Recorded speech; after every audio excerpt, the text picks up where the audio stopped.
사도신경으로 저희 시작하도록 하겠습니다.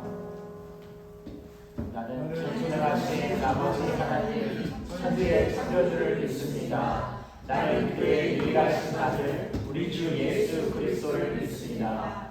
그는 성령으로 잉태되어 동정녀 마리아에게 나시고 본디오 빌라도에게 고난을 받아 십자가에 못 박혀 죽으시고 장사된 뒤 사흘 만에 죽은 자 가운데서 다시 살아나셨으며 하늘에 오르시어 전능하신 아버지 하나님 우편에 앉아 계시다가 거기로부터 살아있는 자와 죽은 자를 심판하러 오십니다.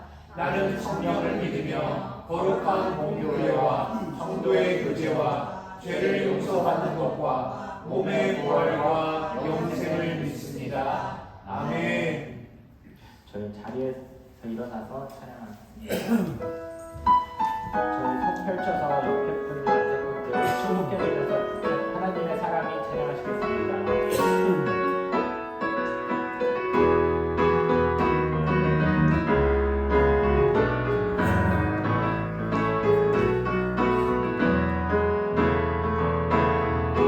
하나님의 사랑이 당신의 삶 가운데 가득하길 축복합니다.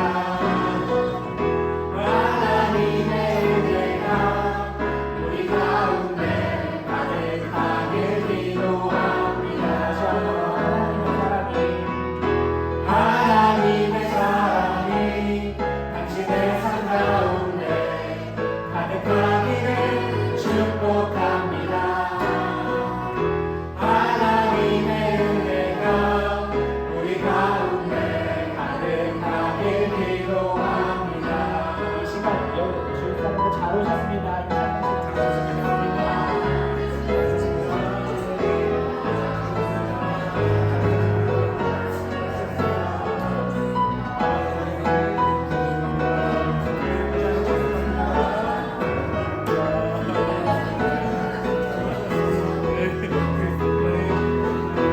하나님의 사랑이 당신의 삶 가운데 당신에게 축복합니다. 하나님의 은혜가 우리 가운데 가득하길 기도합니다. 하나님의 사랑이 당신의 삶 가운데 가득하기를 축복합니다. 하나님의 은혜가 우리 가운데 가득하길 기도합니다. 가득하길 기도합니다. 가득하길 기도합니다.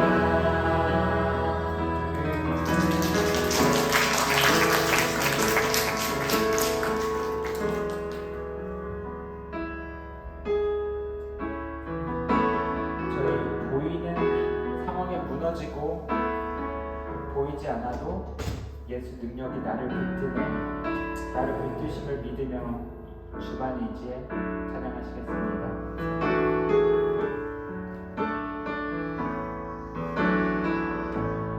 의지했던 모든 것 변해가고 억울한 마음은 거절하네. 부끄러움 없이 살고 싶은 마음 주님 아시네.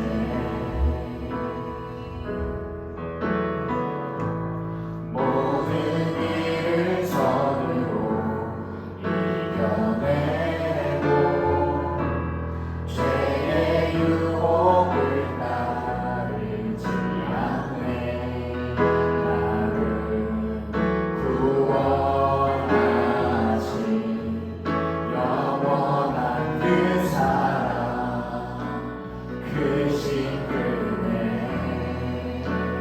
날 붙드시네. 주어진 내 삶이 주어진 내 삶이 작게만 보여도 선하신 주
삶이 작게만 보여도 선하신 주 나를 이끄신 보내 주시는 보시는 주님만 따르네 날 택하신 주만의 지혜 보이는 상황에 무너질지라도 예수 능력이 나를 붙드네 보이지 않아도 주님만 따르네 내 평생 주님을 노래하리라 주어진 내 삶이 작게만 보여도 선하신 주 나를 이끄신 보내 주시는 보시는 주님만 따르네 날 택하신 주만의 지혜 보이는 상황에 무너질지라도 예수 능력이 나를 붙드네 보이지 않아도 주님만 따르네 내 평생 주님을 노래하리라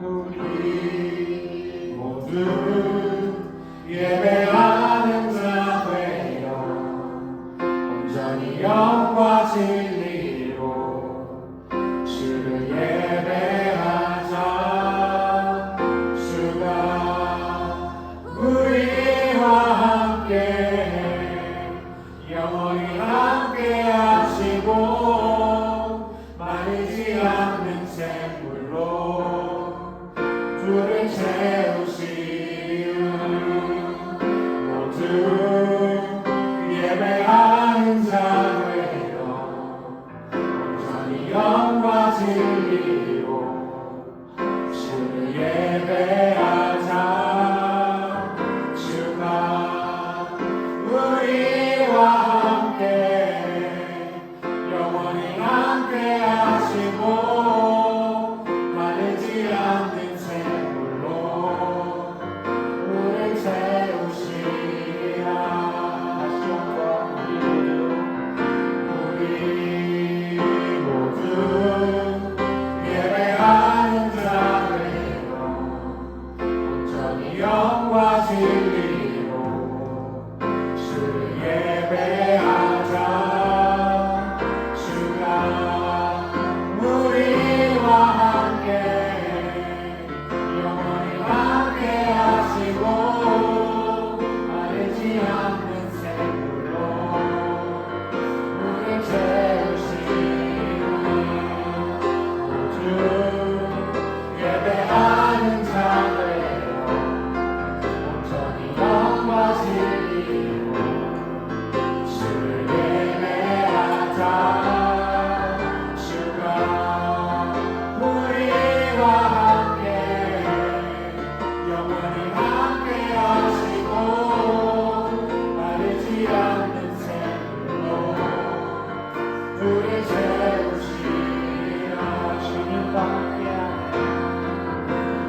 주의 얼굴 구하게 하소서. 하나님 대할 수 없을 때라도 감사하며 날마다 순종하며 주 따르오리라. 온 마음 다해 사랑합니다. 온 마음 다해 주와 이루어 가네. 내 모든 삶 당신 것이니 주 완성이니. 온 마음 다해 온 마음 다해 온 마음 다해 사랑합니다. 온 마음 다해 주와 이루어 가네. 모든 삶 당신 것이니 주 완성이니. 온 마음 다해.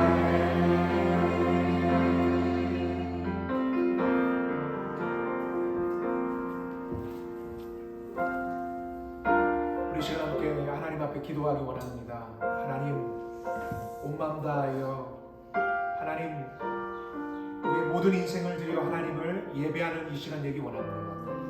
거룩하신 하나님 이곳 가운데 함께하여 주시고, 또 특별히 아파서 또 여러 가지 상황 때문에, 여러 가지 장애물 때문에, 방해물 때문에 함께 이 자리에 있지 못한 우리 믿음의 지체들을 위하여 함께 기도하면서 하나님 같은 은혜를 부어주시고, 또한 그 모든 장애물들이 제거되게 하여 주시고, 하나님과 이 복된 이 은혜의 자리 하나님 함께 누리며 함께 만들어가는 복된 우리 모두가 될 수 있도록 하나님이 역사하여 달라고, 이 예배 가운데 성령께서 함께 해달라고 이 시간 함께 기도하기 원합니다. 함께 기도하겠습니다. 거룩하신 하나님, 주님께서 우리와 함께 하심에 감사합니다. 하나님, 우리가 주님만을 섬기며 온 마음 다하여 하나님 예배하는 우리 모두 되기를 원합니다. 하나님, 이 시간 하나님 주님을 향하여 나아갑니다. 하나님, 여러 가지 상황과 환경 때문에 하나님 아버지 몸이 아파서 함께 예배하지 못하는 하나님 우리 지체들이 있습니다. 하나님께서 위로하여 주시고 치료하여 주시고 새롭게 하여 주시고, 하나님 아버지 모든 장애물들과 아버지 하나님 그 방해물들을 하나님께서 제거하여 주셔서 하나님을 함께 이 자리에서 하나님과 약속한 이 복된 이 자리에서 하나님을 마음껏 예배하며 찬양하며, 하나님 이 시간 하나님께서 부어주시는 하나님 생수와 같은 능력과 하나님께서 부어주시는 권세와 능력을 통하여 새로워지는 하나님의 모든 믿음의 지체들이 될 수 있도록 하나님 우리 풍성한 교회 가운데 하나님께서 풍성과 같은 은혜를 부어주시며, 하나님 이 시간 거룩한 예배가 정말 하나님이 성장하신 하나님의 예배, 영과 진리로 온전히 하나님을 예배하는 복된 시간입니다. 하나님 역사하여 주시기를 원합니다. 주님 함께하여 주시고 주님 기름 부어주시고 하나님께서 함께하여 주시므로 말미암아 온 마음 다하여 하나님의 예배하는 우리의 삶이 되게, 하나님 아버지의 시간 이 예배가 우리의 의무가 아니라 하나님 축복임을 깨닫고 하나님 예배 자리 가운데 구원을 주시는 하나님의 거룩한 은혜 가운데 하나님 이 시간 하나님의 지성소로 나아가는 복된 자리가 되게 하나님 역사하여 주시고 주님 인도하여 주시옵소서. 주님 우리의 마음을 활짝입니다. 거룩하신 하나님 주님께 붙이게 말씀하여 주시옵소서. 하나님의 말씀 가운데 하나님 주님의 인재 가운데 주님의 형편 가운데 하나님 우리가 기뻐하며 우리가 하나님의 아버지 하나님 백성됨을 하나님 아버지 하나님 앞에 높여드리며 나아가는 우리의 모습 되시도록 하나님 역사하여 주시옵소서. 주님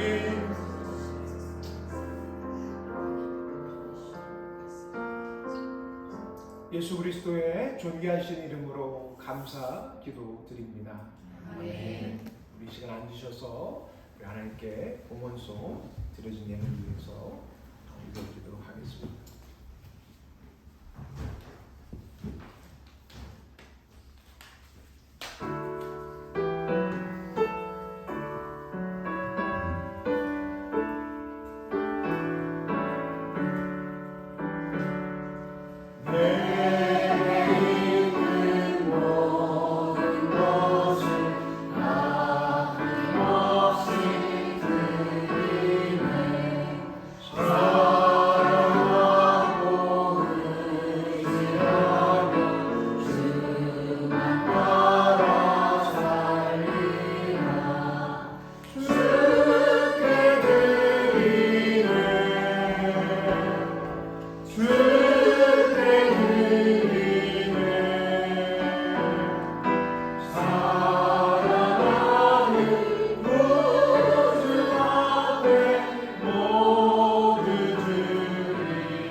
우리가 하나님 백성 되었음에 감사함을 드리며 하나님께서 우리를 일거수일투족 다 하나님께서 책임지시고 인도하시는 우리의 주인 되심을 고백하며 하나님 이 시간 예물 드립니다. 하나님 11주 드리며 주정헌금 드립니다. 감사헌금 드립니다. 우리 모든 하나님께 드리는 것들이 하나님 우리의 인생을 담아 온전히 하나님 앞에 드리오니 기쁨으로 받아주시고 하나님 이것이 쓰여지는 모든 곳곳마다 하나님의 은혜와 생명의 역사가 있게 하여 주시옵소서. 하나님 이 자리에 주님께 하나님 드리고 싶으나 여러 가지 환경 때문에 드리지 못하는 죄들이 있습니까? 하나님께서 위로하시고 세임 부어주시고 하나님께서 필요를 채워 주시옵소서. 감사드리옵고 예수님 이름으로 기도드립니다. 아멘. 할렐루야. 아멘. 하나님께서 오늘도 이렇게 거룩한 주일 우리 모두 함께 예배하게 하심에 감사함을 드립니다. 광고 말씀 드리도록 하겠습니다. 계속해서 우리 풍성한 삶의 초대 우리 멤버십 교육이 주중에 계속해서 있고요. 교회 로고 도안을 공모 받습니다. 몇몇 분들이 이제 구상을 하고 계신 걸로 알고 있는데 하나님께서 이 창의적인 은혜를 마음껏 부어주셔서 멋진 우리 교회 로고가 탄생하도록 기도해 주시기 부탁드리고요. 더불어서 우리 교회 우리 함께 기도했지만 좀 몸이 편찮으셔서 좀 함께 나오지 못하시는 분들이 계속 생기는데 우리 계속해서 기도해서 우리 예배의 자리 가운데 풍성한 은혜가 넘치도록 우리 모든 믿음의 지들이 함께 모여 예배할 수 있도록 모든 방해물들과 장애물들이 제거될 수 있도록 함께 중보하면서 나아갔으면 좋겠습니다. 오늘 또 6월 첫째 주에 우리 생일 받으신 분들이 있습니다. 예배 후에 우리 축하하는 시간 또한 갖도록 하겠습니다. 자, 하나님께서 우리에게 주시는 말씀 함께 보도록 하겠습니다. 하나님께서 우리에게 주시는 말씀 요한복음 3장 14절에서 15절까지의 말씀이 되겠습니다. 요한복음 3장 14절 15절 말씀 우리 함께 한 목소리로 2절이니까요. 함께 합독하도록 하겠습니다. 함께 합독하겠습니다. 모세가 광야에서 뱀을 든 것 같이 인자도 들려야 하니 이는 그를 믿는 자마다 영생을 얻게 하려 하심이라. 아멘. 왜 또 새로운 교회가 필요한가? 우리 5번째 시간 인생은 그릇이 아니라 담긴 내용에 때문에 빛이 납니다 라는 제목으로 여러분들과 함께 말씀 나누기를 원합니다. 저는 왜 새로운 교회가 필요한가 이 시리즈를 하면서 적어도 여러분들이 길을 걷거나 아니면 일을 하시거나 아니면 주무시다가도 말고 누군가 이렇게 딱 치면 마치 자동 반사처럼 입에서 흘러나와야 된다 이런 것이 있습니다. 이것을 기대하는 것이죠. 그것이 무엇입니까? 바로 우리 교회 존립, 목적과 이유가 되는 사명선언문입니다. 이쯤 되면 다 외우시리라 생각이 드는데요. 자, 우리 같이 한번 외우실 수 있는 분들은 안 보시고 못 외우겠다 하시는 분들은 보시고 같이 한번 외워보도록 하겠습니다. 시작! 하나님 나라 복음으로 행복하여 이웃을 섬기고 세상을 경영하는 다음 공동체. 자, 우리 옆에 분이 정말 잘하고 있는지 우리 체크해 가면서 우리 옆에 분에게 함께 다시 한번 시작! 하나님 나라 복음으로 하나님의 세상을 행복하여 이웃을 섬기고 세상을 경영하는 다음 공동체가 되겠습니다. 예. 우리 윤아 집사님하고 태훈 집사님도 저쪽에 가서 앉으셔요. 여기 앉으시면 힘들어요. 이렇게 또 말씀 보는데 많이 힘드니까. 예. 같이 가셔서 앉으시면 좋을 것 같습니다. 자, 제일 먼저 시작하는 게 뭡니까? 하나님 나라 복음이라는 거죠. 예. 우리 풍성한 교회는 하나님 나라 복음 위에 세워진 교회라는 것 우리가 꼭 기억해야 된다는 것입니다.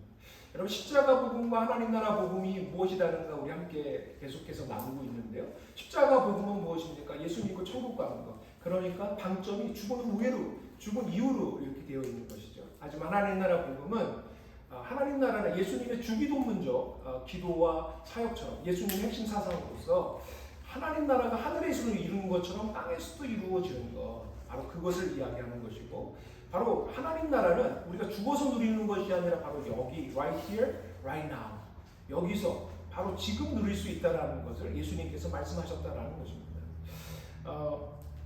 여러분, 이 하나님 나라 복음하면 딱 기억해야 되는 성경 구절이 있어요.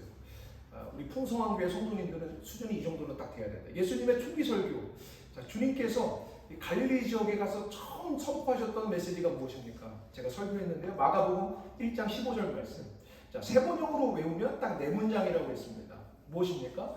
때가 찼다, 하나님 나라가 가까웠다, 회개하라, 복음을 믿어라가 됩니다. 여러분, 이 네 가지, 때가 찼다, 하나님 나라가 가까웠다, 회개하라, 복음을 믿어라. 바로 이 복음, 하나님 나라 복음에 대하여서 우리가 기억해야 하는 것입니다. 좀 하나님 나라, 근데 하나님 나라가 임했는데 우리가 살아가는 세상은 만만치가 않다는 것이죠. 왜 그런가? 우리 슬라이드 하나 계속해서 보여드리는데요. 바로 이게 하나님 나라 복음에 대한 이해를 우리 담고 있는 슬라이드라고 볼 수 있겠습니다. 여러분, 이 아래 초록색 이 세대는 끝나죠. 하지만 오는 세대는 어떻습니까? 예, 영원히 가는 것입니다. 바로 이 세대에서 오는 세대로 우리가 건너가는 것을 가르쳐 구원이라고 할 수가 있겠죠. 그렇다면 오는 세대는 화살표방에 어디로 되어 있습니까? 위로 되어 있습니까? 아래로 되어 있습니까? 아래죠. 위에서 아래로 하나님 나라가 임했다라는 것입니다. 바로 예수 그리스도가 이 땅 가운데 오심으로 이미 임했고, 하지만 왜 이 세상은 아직도 이 모양 이 꼴인가? 라고 질문할 때 우리는 어떻게 답해야 됩니까? 예수 그리스도께서 오시는 날 어떻게 돼요? 완성이 된다는 거죠. 그러니까 우리는 어떠한 현실을 살고 있는가? 다시 한번 따라해 볼까? 이미, 아직. 자, 영어로 해볼까? already, not yet. 네, 이렇게 already, not yet 이 낀 세대를 살아가고 있는 것이 우리의 현실이라고 말씀을 드렸습니다. 그렇기 때문에 우리에게 필요한 것은 무엇인가? 무엇으로 살아야 돼요?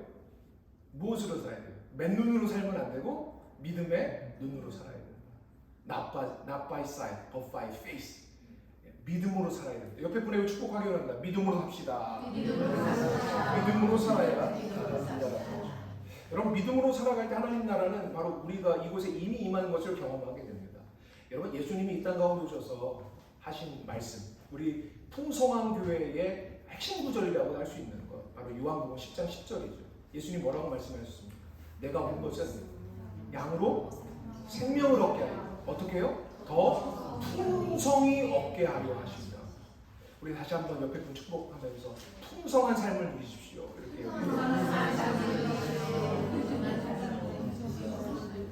여러분, 하나님께서는 우리에게 풍성한 삶을 죽어서 누리는 것뿐만 아니라 여기서부터 누리기를 원하신다는 것 믿으시기를 바랍니다. 여러분, 하나님 나라 복음을 우리가 누리며 살아갈 때 우리의 인생은 풍성해질 수 있다는 것입니다. 여러분, 근데 이 풍성한 삶을 바로 이미와 아직이라는 현실 속에서 누린다는 것은 그렇게 만만한 것은 아닌 것 같습니다. 제가 최근에 접한 한 권의 책이 마지막 영성 수업이라는 책이 있었어요. 이 책에 이 질문, 이런 질문으로 시작을 하더라고요. 이런 질문입니다. 예수를 오래 믿어도 내 인격은 왜 제자리 걸음일까? 이런 질문이었습니다. 이것은 적지 않은 많은 성도님들의 고민이 아닐까 생각이 듭니다. 예수를 믿어도 왜 나는 달라진 게 하나도 없을까? 이런 고민들을 우리 신앙인들이, 많은 분들이 하며 살아가고 있는 것이 사실이라는 것이죠. 예수를 믿을 때나 안 믿을 때나 내가 달라진 게 별로 없다라는 그러한 현실을 우리가 느낄 때에 도대체 하나님은 뭐하고 계신 것인가? 라는 이런 질문들을 하게 되는 것입니다. 왜 이러한 고민들 때문에 우리가 씨름하며 살아가야 되는가?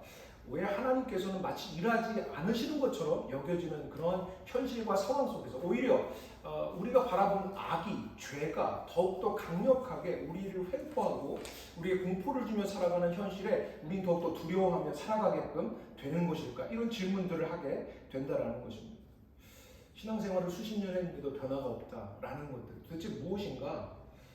지난번에도 우리가 함께 나눴습니다만 여러 가지 이유가 있습니다. 하지만 가장 먼저 특별히 교회 밖뿐만 아니라 교회 안에서 이러한 하나님 나라에 대한 은혜와 풍성함을 누리지 못하며 살아가는 데 있어서 큰 문제는 무엇인가? 진정한 출발점의 선적이 없었다라는 것을 전에 함께 나누었습니다. 여러분, 진정한 출발점은 뭐예요?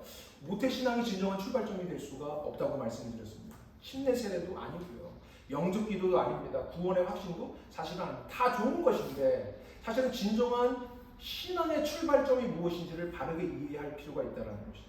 베드로전서 1장 23절에서 25절에 보게 되면 진정한 출발점이 되는 것이 무엇인지를 우리에게 다음과 같이 말해주고 있습니다. 우리 3절 말씀 같이 한번 읽어보겠습니다. 시작. 너희가 거듭나는 것은 썩어지시고 되는 것이 아니고 썩지 아니할수록 되는 것이니 살아있고 항상 있는 하나님 말씀으로. 여러분, 우리가 거듭나게 되는 것은 어떠한 신비한 체험 때문에 되는 것이 아니라고 말합니다. 여러분, 어떤 우리가 방언을 해서 그렇게 됐다고 얘기하지 않고요.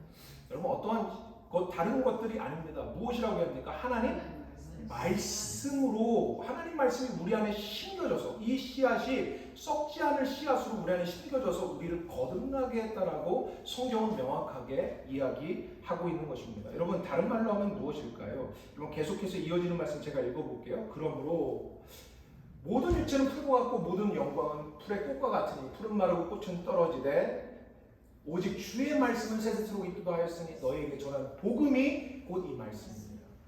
바로 복음이라는 거죠. 복음이 우리 안에 심겨짐으로 우리가 거듭나게 되었다는 것입니다. 여러분, 그렇기 때문에 성경에서 말하는 거듭남은 어떠한 특별한 체험에 있는 것이 아니라 복음을 바르게 이해하고 그것을 받아들이는 게 있다. 복음을 바르게 이해하고 받아들이는 게 있다는 것, 여러분, 우리가 기억해야 한다는 것입니다. 여러분, 그렇다면 복음의 본질은 무엇일까요? 여러분, 복음의 본질은 우리가 잘 아는, 너무나 익숙한, 너무나 잘 아는 것처럼 보여서 잘 모르는 사실은 십자가라는 것입니다. 여러분, 복음의 핵심은 십자가잖아요. 여러분, 우리 모두 신앙생활 여기 있는 분들 적어도 10년, 20년, 30년 그 이상하신 분들이 많이 계십니다. 여러분, 십자가 박사가 계셨을 텐데요. 그렇지 않습니까? 여러분, 십자가 너무 익숙해요. 귀로도 달고 다니고 목에도 걸고 다니고 또 예배 첨탑에도 있고 또 예배 본당에 들면 중앙에 있고요. 또 믿지 않는 사람들은 타투를 하고 다니고 영화에도 십자가가 나옵니다. 그러니까 우리는 십자가를 너무나 익숙한 것인데 과연 우리가 십자가에 대해 제대로 아는가? 다시 한번 우리는 고민해 볼 필요가 있다는 것이죠. 너무나 잘하는 것처럼 보이는데 사실은 우리가 너무나 모르고 있는 십자가는 아닐까? 정말 예수님이 말씀하시는 십자가는 무엇인가에 대해서 잘 알 때 여러분, 우리는 복음을 제대로 이해하게 되고 하나님이 어떻게 일하고 계신지, 하나님 우리 삶에 어떻게 개입하고 계신지에 대한 우리가 안목을 갖게 된다는 것입니다.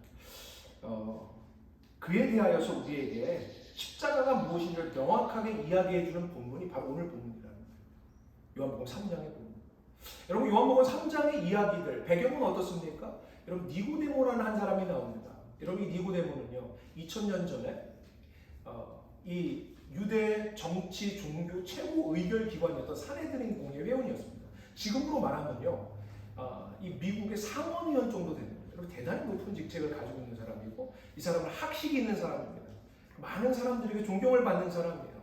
근데 이 사람이 예수님이 찾아왔습니다. 예수님은 새파랗게 젊은 30대 랍비였습니다. 이 니고데모가 찾아와서 뭐라고 얘기하는가? 당신을 보니까, 당신이 하는 일을 보니까 하나님이 보내신 분이 틀림이 없습니다. 이렇게 얘기했습니다. 여러분, 오는 말이 고우면 가는 말도 어떻게 되죠?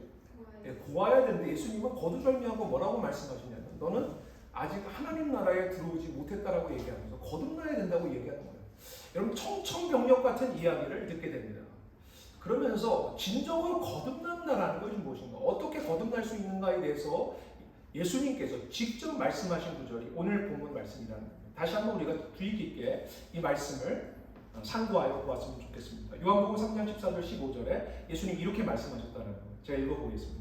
모세가 광야에서 뱀을 든 것 같이 인자도 들려야 하니 이는 그를 믿는 자마다 영생을 얻게 하려 하시니라 라고 합니다. 여러분, 인자라는 것은 예수님을 가르쳐요. 선오브가 예수님, 메시아, 예수님이 들려야 한다고 합니다. 여러분, 우리는 이 예수님이 들리는 사건이 무엇인지 잘 압니다. 예수님께서 수팔 벌려서 십자가에 달리시는 사건, 바로 그것을 이야기하는 거죠. 십자가를 이야기합니다. 그런데 그 십자가를 구약에 어느 발생했던 사건과 연결시켜서 십자가가 이와 같은 것이야 라고 말씀하고 계시다는 것이죠. 여러분, 어떤 사건과 연관시키고 계십니까? 모세 시대에 있었던 어떤 한 사건과 연관시켜서 이게 십자가의 의미고 이게 십자가의 역할이고 이 십자가를 통하여 하나님이 성도들을 하나님의 영생의 자리로 이끌고 계시다고 말씀하고 계시다는 것이죠. 그러면 과거에 있었던 이 사건이 어떤 사건이었는가? 우리는 한번 생각해 볼 필요가 있습니다. 민수기 21장 말씀에 나오는 사건인데요. 바야흐로 이제 출애굽이 일어나고요. 이제 광야에서 40년을 사역하게 됩니다. 그곳에서 그리고 광야 1세대가 다 죽게 돼요. 그리고 광야 2세대가 번성하게 됩니다. 이제 성인이 되었다는 것입니다. 그래서 하나님께서 말씀하십니다. 자, 이동이다! 라고 하여서 드디어 광야에서 이제 가나안 땅으로 움직이게 됩니다. 근데 그런 와중에 어떤 일이 발생했는가? 지름길이 있는데 그 지름길로 가지 못하고 둘러 가야 되는 그런 상황이 발생했다는 것입니다. 지름길을 가려고 하는데 그 지름길을 갈아먹은 왕이 있었는데 바로 그 주변 나라 왕이었는데 에돔 왕이었어요. 그 에돔 왕이 너희들 못 지나간다. 그랬더니 하나님께서 말씀하시는 것이 이스라엘 백성들에게 모세에게 하신 말씀이 너희들 에돔 땅을 지나가지 말고 다른 길로 가라고 말씀하시는 거예요. 그랬더니 이들이 다른 길로, 그것도 멀고 먼 길로 돌아 가야 되는 그런 상황 속에서 이들은 속에 있었던 것들이 입으로 본물처럼 터져나오는 그런 사건이 발생합니다. 여러분, 지름길이 있는데 곁길로 가면 무슨 일이 발생합니까? 저도 가끔씩 제가 이렇게 어느 장거리 여행을 하게 되면 제가 이렇게 내비게이션을 잘 따라가지 못해서 다른 곳으로 이렇게 20-30분 흘러가게 되면 제 아내한테 크게 혼나게 되는데 여러분, 이런 곁길로 가야 되는 어떤 그런 상황이 되니까 이스라엘 백성들 마음속에서 어떤 것들이 있었겠습니까? 얼굴은 어떻게 되겠습니까? 자, 여러분, 우리 한인들, 우리 한국인들이 제일 좋아하는 객관식 1번 방긋방긋 얼굴 표정이 좋았겠다. 2번 울그락불그락 심하게 얼굴이 일그러졌겠다. 1번입니까? 2번이겠죠. 너무너무 분노하고 화가 나서 어떠한 것들을 했는가? 속에서 비난과 원망과 욕이 쏟아져 나옵니다.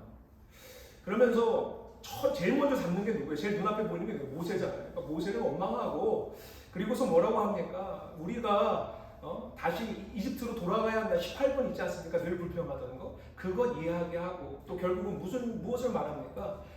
이제는 40년 동안 하나님께서 우리를 연명시켜 주셨던 그 밥상에 대하여서 욕하는 것입니다. 하나님이 하찮은 음식이 만나 주셔가지고 이 역겹다라고 하면서 불평불만하면서 그 길을 걸어가는데 하나님께서 보다 못해서 징벌을 하십니다. 처벌하십니다. 어떤 처벌을 하시는가? 불뱀을 보내는 것입니다. 여러분, 불뱀을 보내니까 불뱀이 어떻게 합니까? 당연히 물겠죠. 그러니까 나 죽겠다 하고 있을 때 하나님께서 이들을 위해서 구원의 길을 내십니다. 어떤 구원의 길이었는가? 저 불뱀과 똑같은 형상을 장대에 매달아서 그걸 보는 자마다 살게 될 것이라고 말씀하시는 겁니다. 자, 여러분, 여기서 우리가 좀 생각해 볼 것이 있습니다. 왜? 여러분, 구원의 도구가 여러분 아름답고 훌륭한 게 많잖아요. 왜 그런데 뱀처럼 흉측한 것을 이렇게 장대에 매달아서 이거 보면 너희들이 살겠다고 말씀하셨을까? 그리고 우리가 좀 더 나아가서 왜 이러한 사건과 예수님의 십자가를 예수님은 친히 연결시켜서 내가 십자가 달리는 것이 마치 모세의 노뱀과 같다고 말씀하고 계신 것일까? 여러분, 왜 그럴까요? 여러분, 이 부분에 대해서 우리는 좀 곰곰이 생각해 볼 필요가 있는 것입니다. 여러분, 우리 한번 상상해 봤으면 좋겠습니다. 지금 지름길 가지 못하고 이 곁길로 돌아서 험산줄령을 지금 넘어가고 있는 사람들의 얼굴이 여러분들이 말씀하신 것처럼 울그락불그락합니다. 여러분, 그 모습이 꼭 어떤 모습과 같을까요? 누구의 모습과 같을까요? 여러분, 가끔씩 우리는 배우자에게 그런 모습을 발견하게 됩니다. 그렇죠? 나는 너무나 아름다운 배우자와 결혼했는데 어느 순간 보니까 깜짝 놀래요. 이 사람에게 이런 얼굴이 있었는가? 다들 아는 것처럼. 제 아내가 가끔씩 저에게 그렇게 얘기합니다. 여러분, 그런 것들을 우리가 발견하게 되지 않습니까? 여러분, 지금 그런 울그락불그락하는 모습, 그 모습이 꼭 무엇과 같다라는 것입니까? 여러분, 뱀은요, 성경에서 무엇을 상징하죠? 뱀은, 자, 1번 천사, 2번 사탄, 뭡니까? 네, 사탄이죠. 사탄이죠. 저는 항상 100점 맞을 수 있는 그런 질문만 합니다. 사탄이죠. 그러니까 사탄의 모습이 이 뱀의 모습인데 그 뱀의 모습을 장대에 매달아서 보는 자마다 살게 될 것이라는 것은 무엇을 의미하는 것입니까? 결국은 지금 울그락불그락하는 그 모습이 누구의 모습과 같다는 거예요? 뱀의 모습. 바로 사단의 모습. 사단의 모습. 그러니까 사단의 형상인 뱀을 쳐다보면 살 것이라고 말씀하신 것은 어떤 의미를 가지고 있는 것입니까? 바로 이렇게 원망하고 비난하고 욕하고 탓하고 하고 있는 지금 현재 너희들의 모습이 마치 누구의 모습과 같다는 거예요?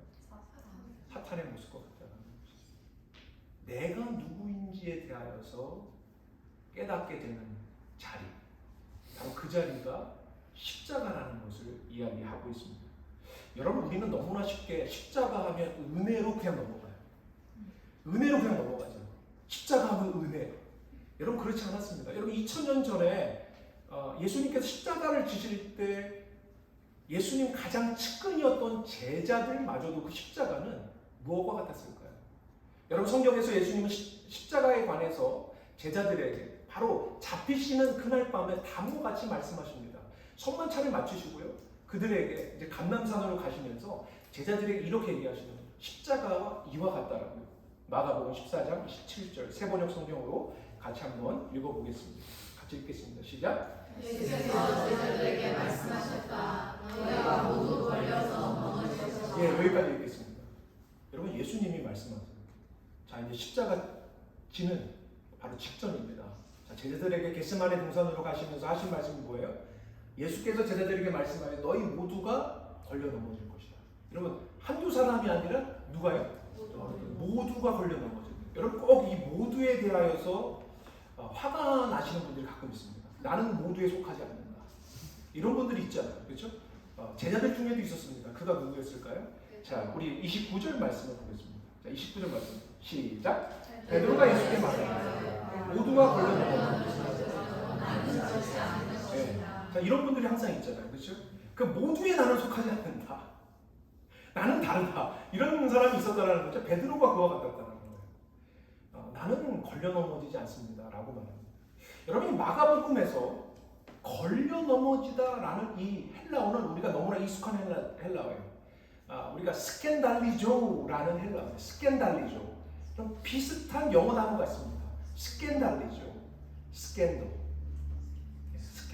스캔들러스. 예, 스캔들이 여기서 나온 거예요.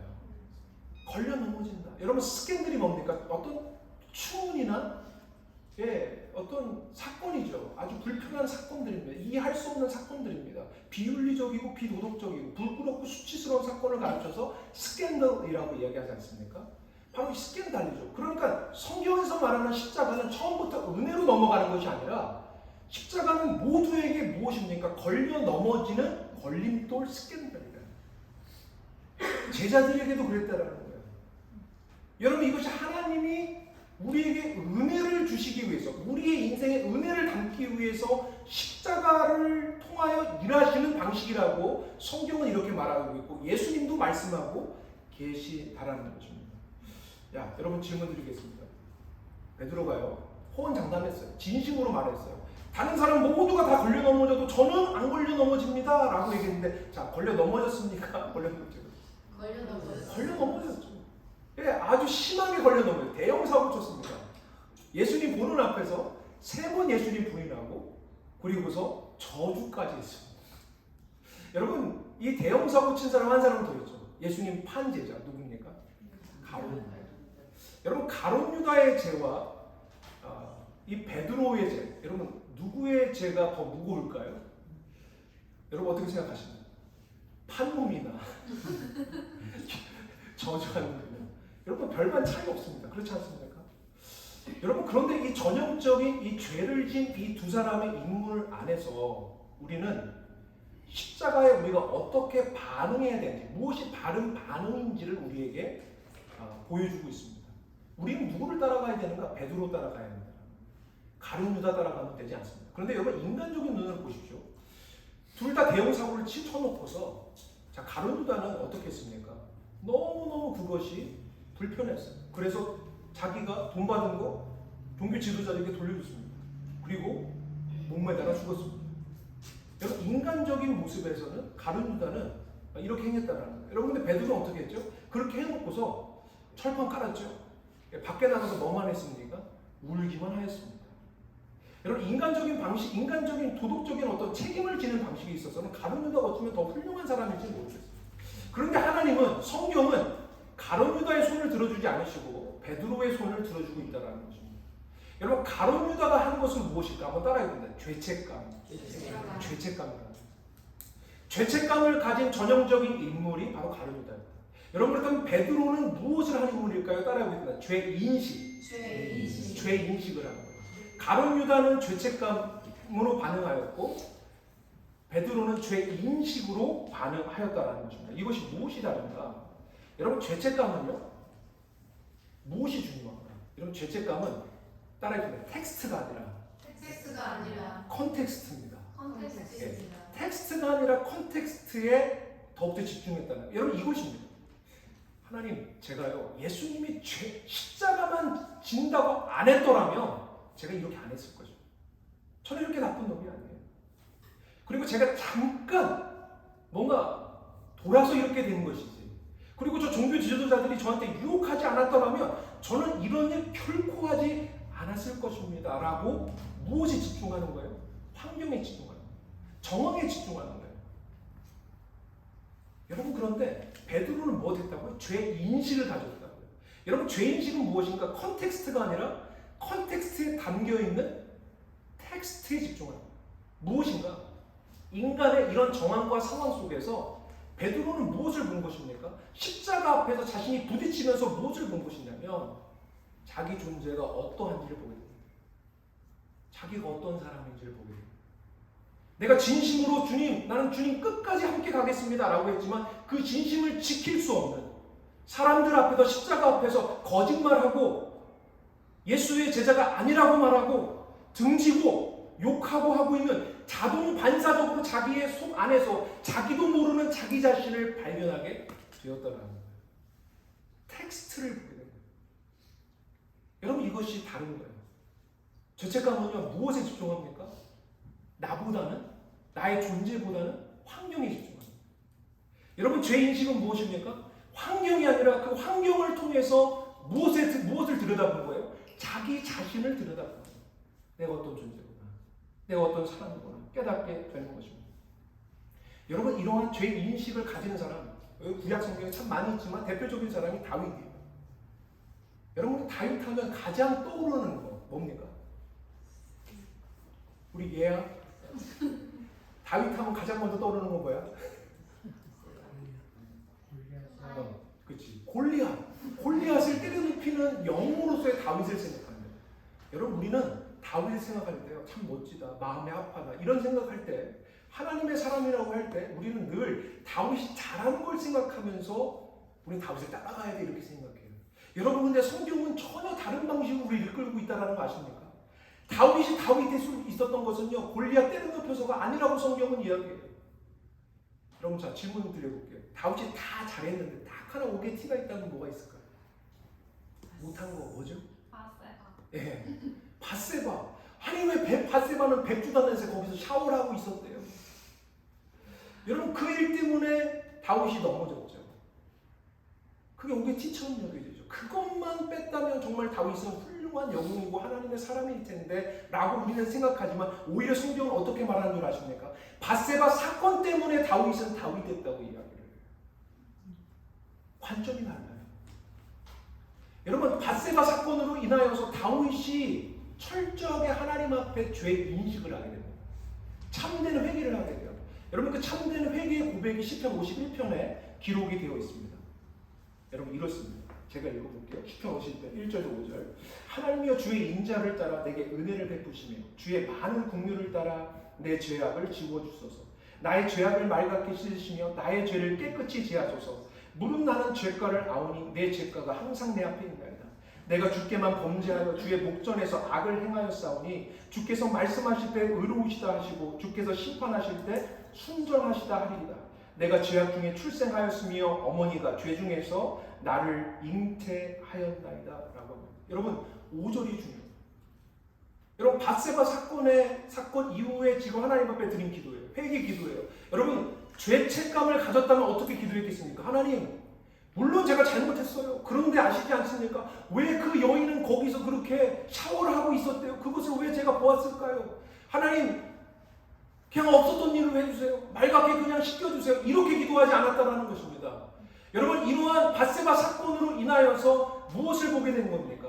더 깊이 컨텍스트가 아니라 컨텍스트 안에 담겨있는 바로 자기 자신을 본 거예요. 자기 자신이 어떠한 실존에 처해 있는지를 보게 된 거예요. 그러면서 5절에 뭐라고 얘기합니까? 내가 죄악 중에 출생하였다. 어머니가 죄 중에 나를 잉태하였다라는 것입니다. 여러분, 이것은 어떠한 의미를 가지고 있습니까? 여러분, 우리는 보통 이렇게 생각합니다. 내가 죄를 지어서 죄인이다. 여러분, 이건 세상이 말하는 거예요. 여러분, 성경이 말하는 건 뭡니까? 여러분, 다윗이 깨달은 건 뭡니까? 내가 죄인이라 죄를 짓는 거예요. 죄인이라 죄를 졌다라는 거예요. 이것은 무엇입니까? 내가 좋은 기회, 컨텍스트만 좋았다면, 상황만 좋았다면 이렇지 않았을 거요가 아니라 하나님, 이 밧세바 사건이 다윗에게는 십자가 사건이 되어서 그곳에 부딪힘으로 말미암아 자기 존재가 어떠한지를 깨닫게 되었다는 거예요. 여러분, 이것이 성경에서 다윗이 다윗 될 수 있었고, 다윗이 자기 자신의 존재를 깨닫음으로 말미암아 다윗이 은혜의 아이콘이 될 수 있었다고 말합니다. 여러분, 그래도 이런 얘기를 들어도 어떤 분이 이렇게 얘기합니다. 목사님, 그래도 컨텍스트가 중요하잖아요. 상황이 중요하잖아요. 상황과 조건만 좋으면 다 좋은 사람입니다. 다 잘 살 수 있습니다. 다 훌륭하게 살 수 있다니까요. 여러분, 이런 분들이 꼭 있잖아요. 그러니까 주님은 참 멋지게도 모든 컨텍스트를 다 누릴 만한 사람을 또 허락하셨어요. 샘플로 그래서 세웠어요. 그 사람이 누군가? 바로 솔로몬이에요. 여러분, 솔로몬은요 다 가졌어요. 그렇죠? 지혜도 가졌고요, 부귀영화도 다 누렸고요, 자신이 원하는 한 사모님 한 분 모시고 사는 분이 1000명이나 모시고 사시는 놀라운 일들도 행했고요. 그러니까 세상에서 다 누릴 것 누리고, 뭐 궁전도 짓고 성전도 짓고 많은 건축도 하고 비즈니스도 어마어마하게 크게 했고 성공한 사람이 누굽니까? 솔로몬이었어요. 근데 이 솔로몬이 자신의 노년에 이렇게 모든 하나님이 컨텍스트를 다 누리면서 바꿔가면서 다 할 수 있게끔 하셔놓고, 다 솔로몬이 깨달은 거예요. 뭘 깨달았냐? 결국 이렇게 말한다라는 것입니다. 전도서 1장 2절에 보니까 이렇게 얘기합니다. 전도자가 이르되, 같이 읽어볼까요? 시작. 헛되고 헛되며.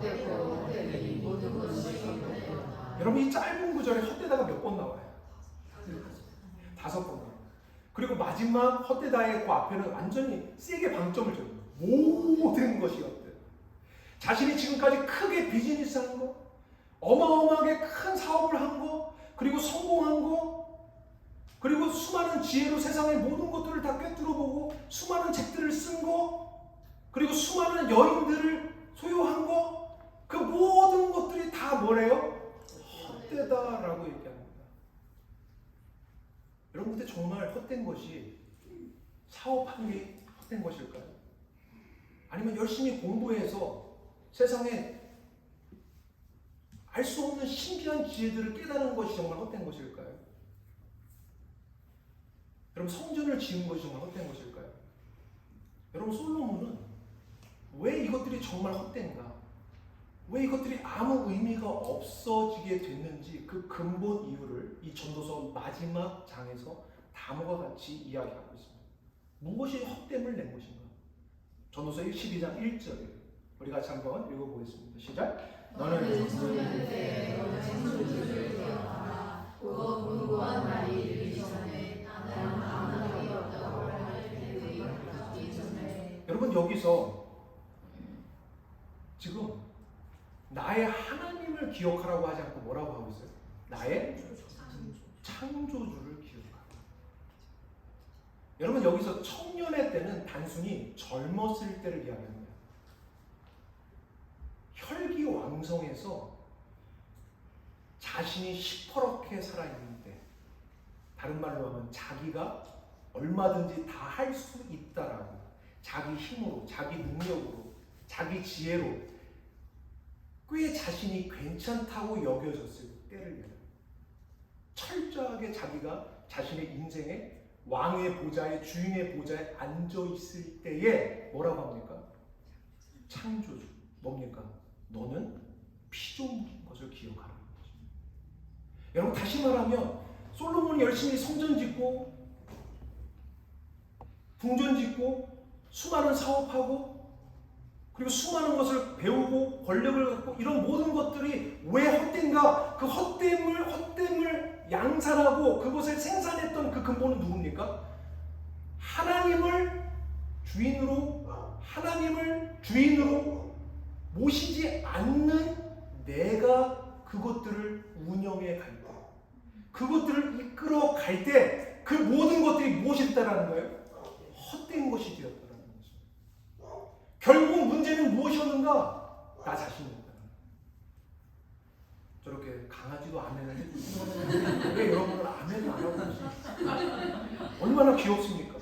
강아지가 아멘을 해주고 있는데 할렐루야. 아멘.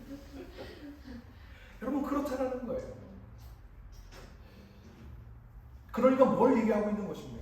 컨텍스트 아무리 바꿔봤자 아무 소용없죠. 여러분 오늘은 제가 물컵이 없는데 자, 네, 자 물컵이 있다고 해보십시오. 네, 하나 줘보십시오. 예, 자, 감사합니다. 이게 하나의 샘플 이게 상당히 좋습니다.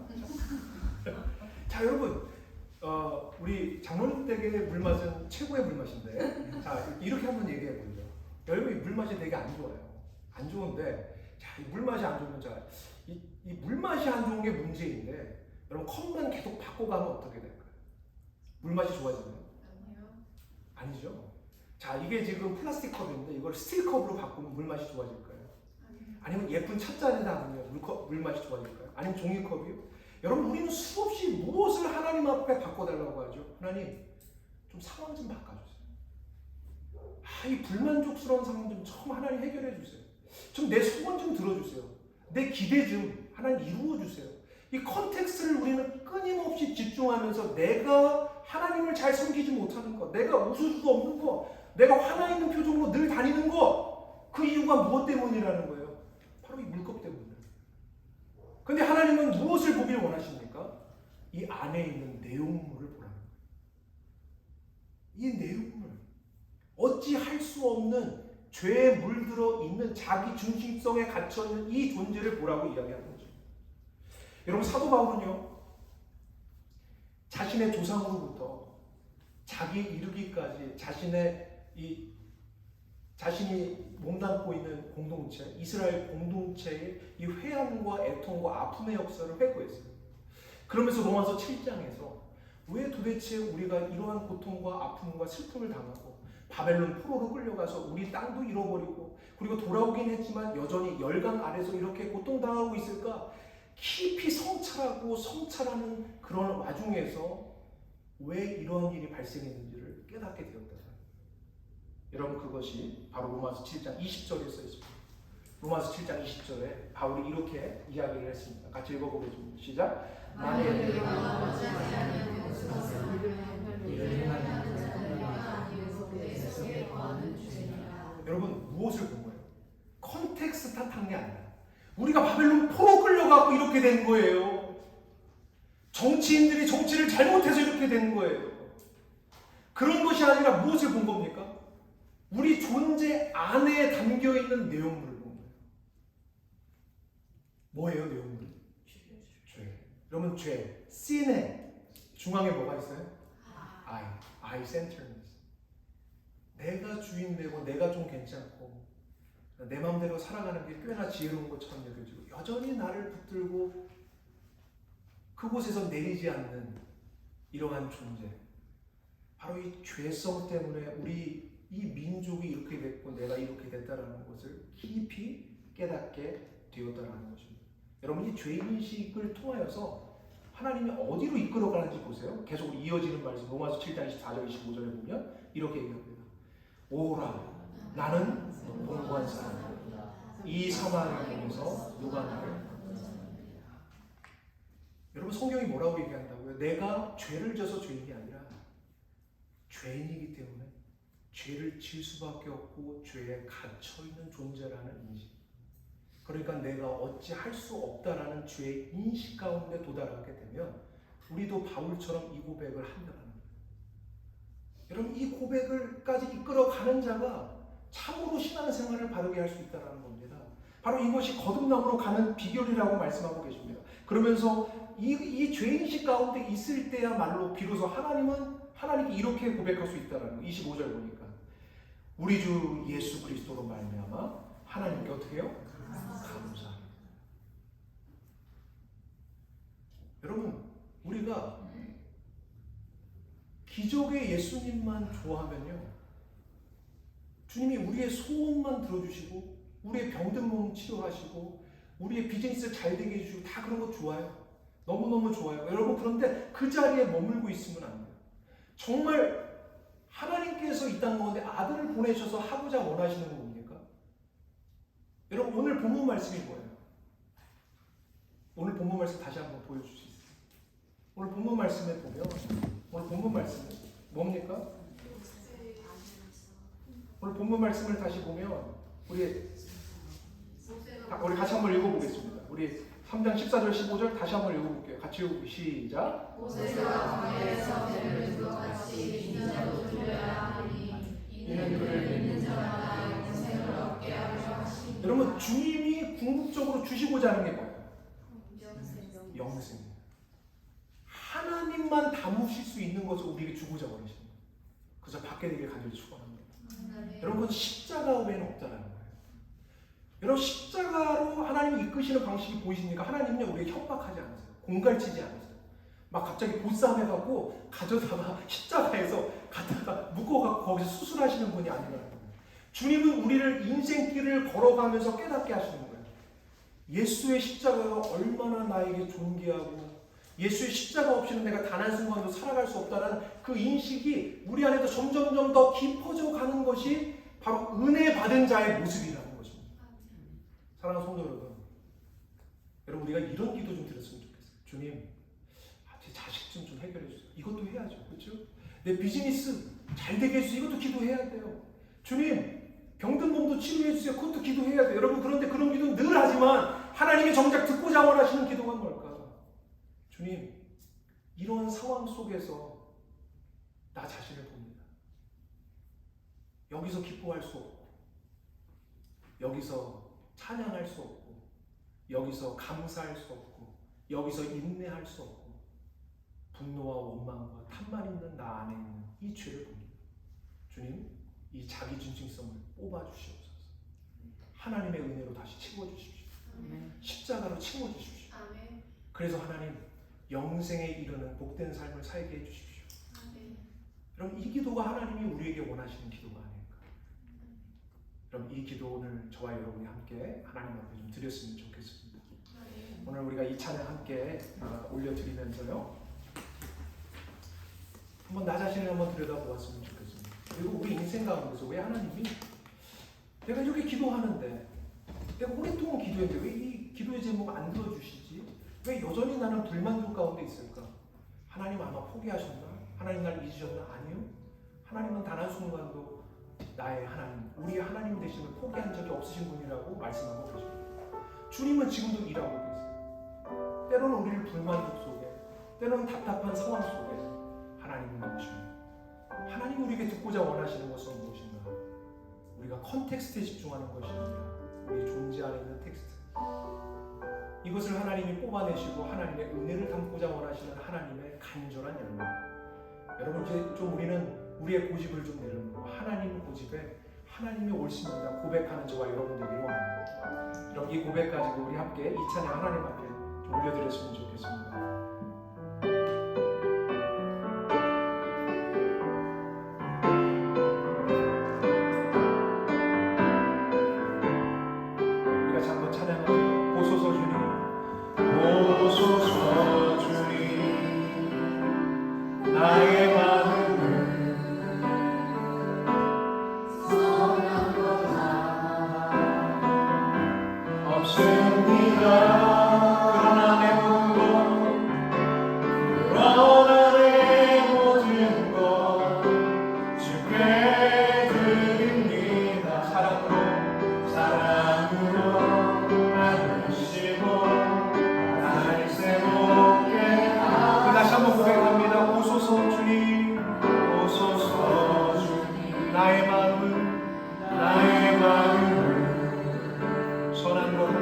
선한 것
기도할 때 하나님,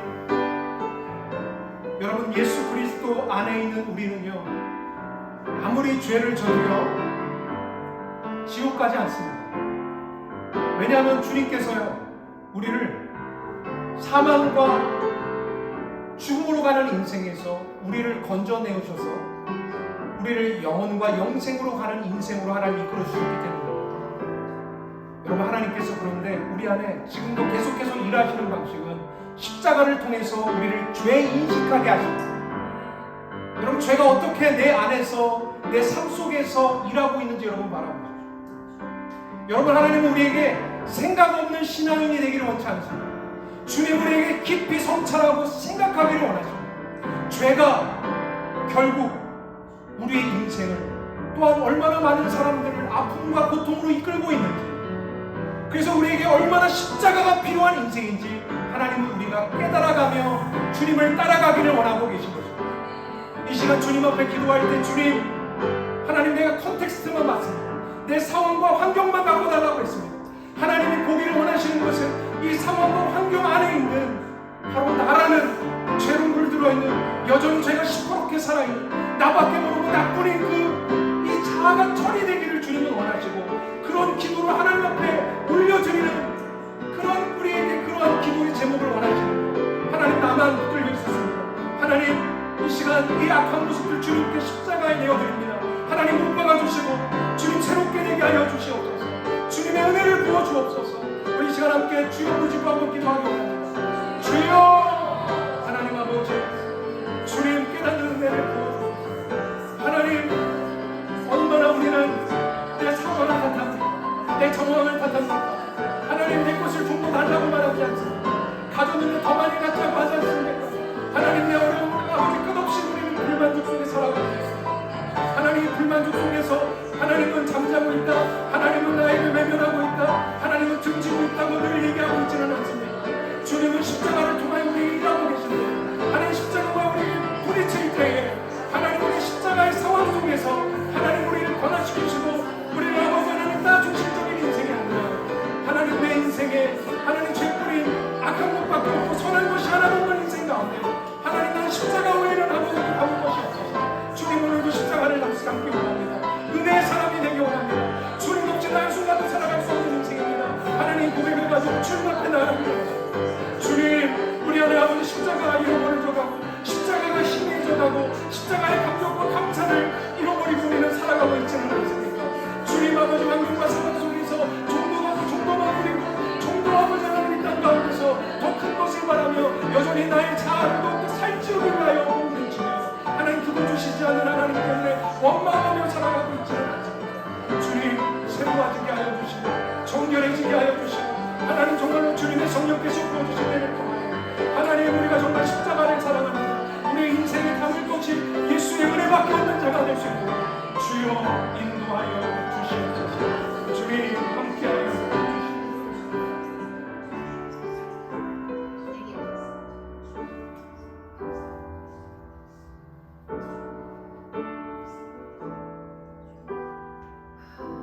우리 계속해서 이 찬양 하나님 앞에 올려드리면서 우리 뒤에서부터 나와서 함께 예수님의 살과 피 동참하기 원합니다. 우리 시간 이 살과 피를 대할 때 주님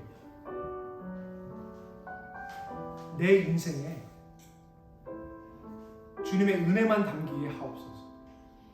내 자랑, 내 영광, 내 업적이 담기는 인생이 되지 않게 하소서.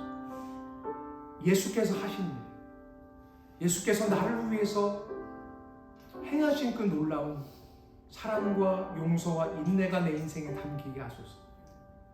그리고 그것을 자랑하게 하소서. 주님 내가 내 인생이 은혜로 채워지기를 원합니다. 그것이 하나님의 뜻하신 목적인 것을 고백하며 이 시간 성만찬 대하기를 원합니다. 우리 시간 함께 주의 살과 피 함께 대하며 나가기를 원합니다.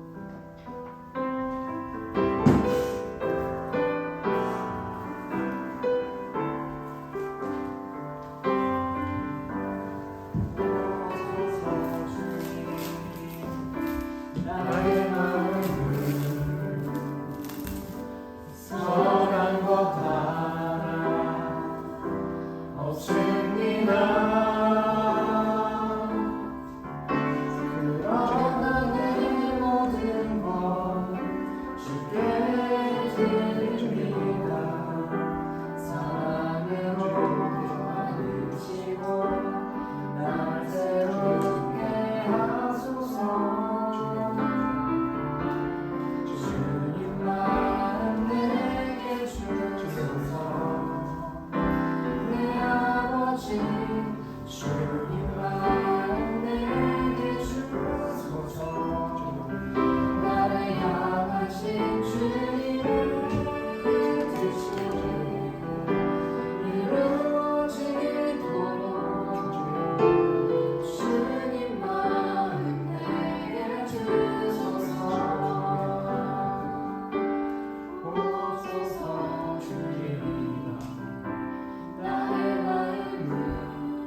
함께 가슴에 다시 한번 손을 얹고 기도하기 원합니다.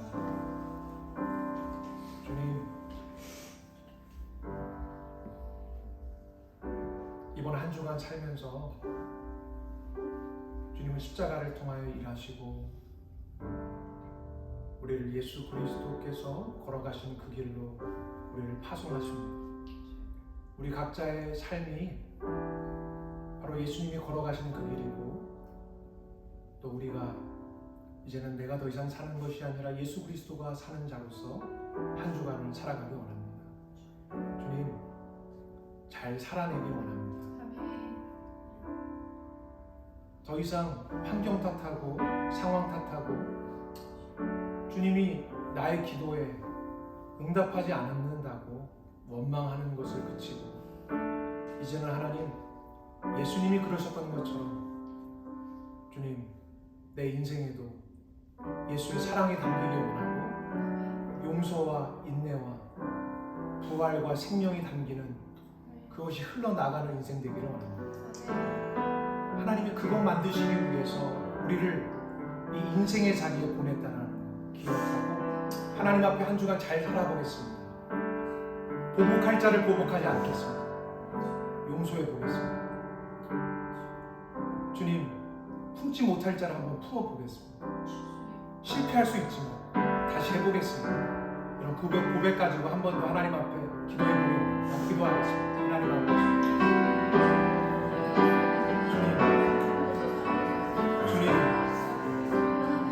하나님, 우리에게 내 인생이 남아있지 않습니다.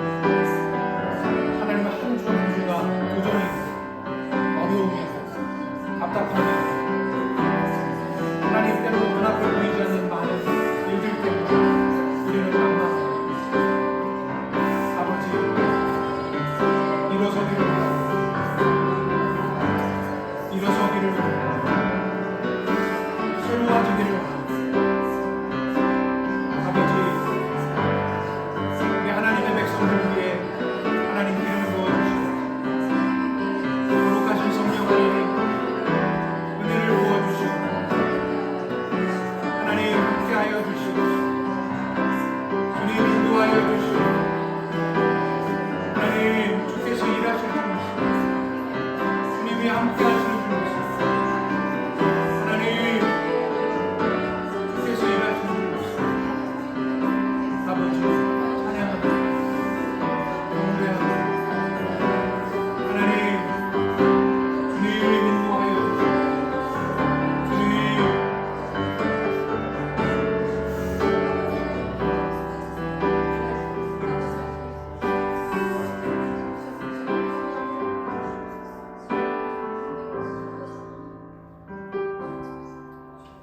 이제는 하늘 보좌를 버리고 이 땅 가운데 오셔서 우리의 인생을 먼지로 왔다 먼지로 가는 하찮고 별 볼 일 없는 인생으로 끝나게 하지 않으시고, 먼지 같은 우리 인생에 다시 하나님의 영광을 담기 위해, 사랑을 담기 위해, 인내를 담기 위해, 하나님만 담으실 수 있는 부활을 담기 위해 예수를 친히 이 땅 가운데 오셔서 물과 피를 흘리시며 친히 우리에게 본이 되어주신 독생성자 예수 그리스도의 은혜와 하나님 아버지의 극진하신 사랑과 성령 하나님의 교통 내주 함께 하시는 역사가, 십자가로 일하신 하나님, 십자가가 우리의 삶 가운데 구석구석에 세워져 있는 것을, 하나님 그것을 우리는 사탄이 한 일이라고 보았고 저것은 아니라고 보았고, 하나님의 일하심을 안목이 없어서 무시하며 하나님은 나에게 방관하시고 나를 내버려 두시고 나에게 관심이 없다고 보았던 모든 것들을 하나님 이 시간 회개하며 주님의 그 모든 우리의 삶의 자리마다 일하시는 그 하나님의 솜씨 위에 더 이상 환경 탓하지 않고 우리 안의 존재, 죄의 인식을 깊이 가짐으로 말미암아 십자가 붙들고 예수만 자랑하며 예수께서 만드신, 하나님께서 만드신 그 놀라운 것을 우리의 인생에 담기로 작정한 우리 모든 권속들을 머리머리 위에 영원토록 함께 하시기를 간절히 축원하옵나이다. 아멘.